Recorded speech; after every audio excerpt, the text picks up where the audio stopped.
2 মিনিটে জেনে নিন আরবি 12 মাসের নাম ও আরবি 7 দিনের নাম। আমরা এখন আরবিতে বলবো আর কি, আপনারা বুঝে নেবেন, বাংলা শিখে নেবেন। আরবিতে প্রথম মাসের নাম হবে, জানুয়ারি মাসের নাম হবে মহরম। এরপরে দ্বিতীয় হবে সফর।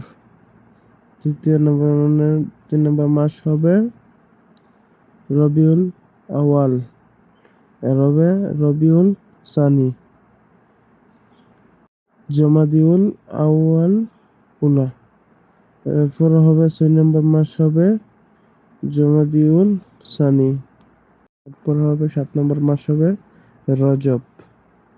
এবার হবে শাবান, রমাদান, শাওয়াল, জুলকিলেত, জুলহিজ। 12 মাসের নাম। ওকে, এখন পড়বো আমরা 7 দিনের নাম। ইয়ামুল ইসরাইন, এর অর্থ হবে সোমবার। মঙ্গলবার হবে ইয়ামুল সালাসা। বুধবার হবে ইয়ামুল আরবিয়া।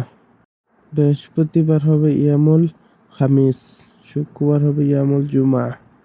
শনিবার ইয়ামুল সাত। রবিবার হবে ইয়ামুল আহাদ। যদি আমাদের এই ভিডিওটি ভালো লাগে থাকে, এই ভিডিওটি কিছু শিখতে থাকেন, তাহলে অবশ্যই আমাদের পেজটিকে ফলো দিয়ে এবং চ্যানেলটিকে লাইক কমেন্ট শেয়ার করে দিবেন, চ্যানেলটিকে সাবস্ক্রাইব করে দিবেন। ধন্যবাদ সবাইকে। প্রতিনিয়ত আমি আপনাদের জন্য মিডিয়েশন সঠিক ভিডিও আপলোড করার চেষ্টা করি। তো প্রতিনিয়ত করার জন্য অবশ্যই আমাদের চ্যানেলটিকে সাবস্ক্রাইব করে দিবেন। ধন্যবাদ সবাইকে।